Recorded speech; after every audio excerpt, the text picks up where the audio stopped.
स्वामी अयप्पा का जन्म कैसे हुआ? शिव और विष्णु के सम्मेलन से स्वामी अयप्पा जी का जन्म हुआ। क्या आपको ये सच पता है? शबरीमले को जाने वाले भक्त इस्लामी बाबर मसीदी को भी जाते हैं। क्यों भक्त वहां पर जाते हैं और स्वामी अयप्पा जी किनके साथ शादी किए, इसके बारे में इस वीडियो में जानेंगे। उससे पहले चैनल को सब्सक्राइब, लाइक करो और कमेंट में स्वामी अयप्पा लिखो।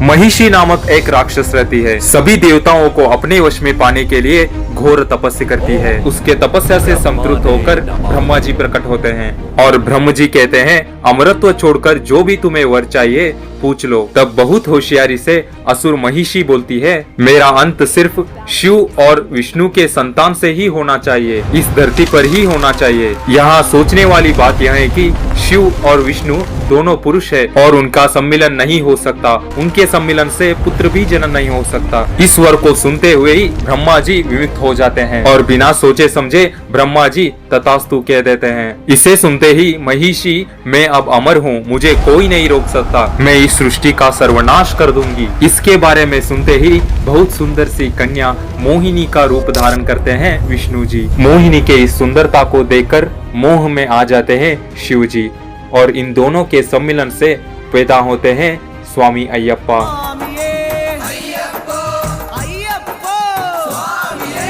स्वामी अयप्पा जी का जन्म एक रहस्यमय और उद्देश्य भरा था, इसलिए उन्हें पंपा नदी के तट पर रखा गया और उसी समय पर पांडालम राज्य के राजा राजशेखरा शिकार के लिए जंगल आते हैं। बिना संतान के इस राजा को बच्चे का रोने का आवाज सुनाई देता है और उस बच्चे को देखते ही राजा आश्चर्यचकित हो जाता है और उसी समय पर ऋषि मुनि के अवतार धारित शिव जी उनके सामने आते हैं और बोलते हैं कि यह संतान तुम्हारे लिए प्रसाद है। इस बच्चे के कंठ में मणि है, इसलिए इसका नाम मणिकंठ होगा। और वैसे ही राजा उस बच्चे को लेकर अपने महल पहुंच जाते हैं और इस सारे घटना के बारे में समझते ही रानी भी खुश हो जाती है। बहुत प्यार से ही इस बच्चे को पालते हैं। इसके आगमन के बाद राज्य के सारे संपत्ति बढ़ने लगती है और कुछ ही साल में उन्हें और एक बच्चा भी पैदा होता है, लेकिन मणिकंठ ही उनका लाडला बेटा होता है। मणिकंठ विद्याभ्यास के लिए गुरुकुल जाते हैं और वहाँ पर बहुत तेजी से ही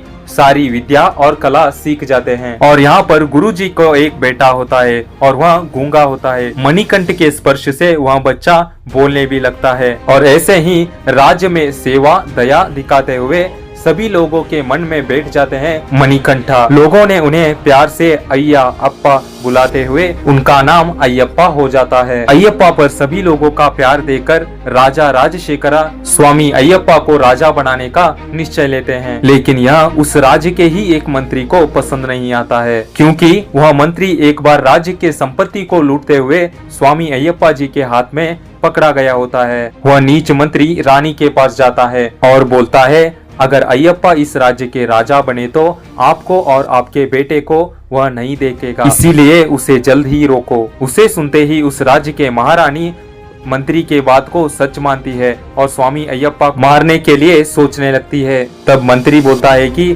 आप सिर्फ पेट दर्द है ऐसे नाटक कीजिए और जो भी करना है मैं करूंगा। मैं वैद्य को बोलूंगा कि अभी अभी संतान दिए हुए शेरनी के दूध से ही यह निवारण हो जाएगा और इस तरह अयप्पा जंगल जाकर शेरनी के मुंह में चला जाएगा। और वैसे ही शेरनी के दूध लाने के लिए एक भी सैनिक आगे नहीं जाता। स्वामी अयप्पा कहते हैं कि यदि मेरी माँ बुखार से ठीक हो जाती है तो मैं जाकर वह शेरनी का दूध लाऊंगा। उसी के मुताबिक स्वामी अयप्पा खाना पीना और शस्त्र को लेकर एक कपड़े में बांधकर जंगल के ओर चले जाते हैं स्वामी अयप्पा।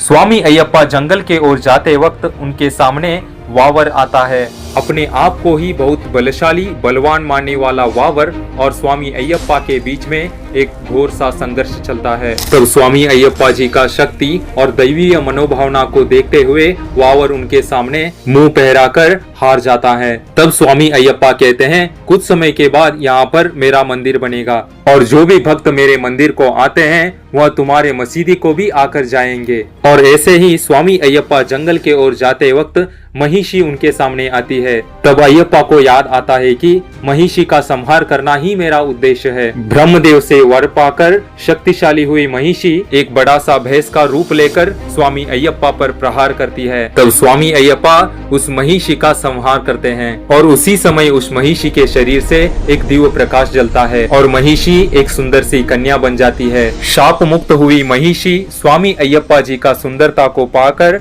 कहती है कि मैं आपके साथ विवाह करना चाहती हूँ। हंसते हुए अयप्पा कहते हैं कि नहीं, मैं इस जन्म में विवाह नहीं करूँगा, मैं एक ब्रह्मचारी हूँ। लेकिन उनके बात को नहीं मानते हुए महिषी फिर से कहती है कि नहीं, मैं आपसे शादी करना चाहती हूँ।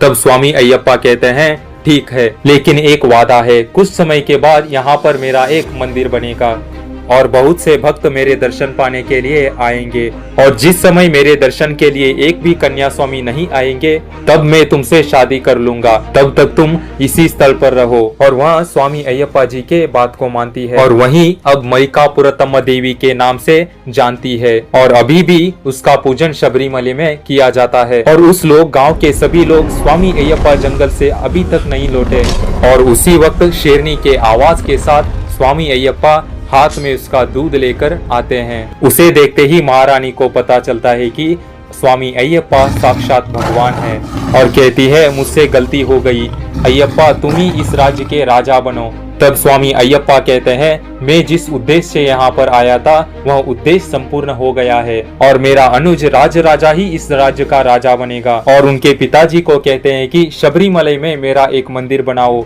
बहुत सारे भक्त मेरे दर्शन पाने के लिए आते ही रहते हैं। और वैसे ही शबरीमले में स्वामी अयप्पा जी का मंदिर प्रतिष्ठापना किया जाता है और आज तक लाखों भक्त उनके दर्शन पाने के लिए बहुत दूर से आते हैं। इन स्वामी अयप्पा जी को मेरा एक नमन है। आपको यह वीडियो अच्छा लगा तो लाइक, सब्सक्राइब और कमेंट बॉक्स में स्वामी अयप्पा लिख दीजिए।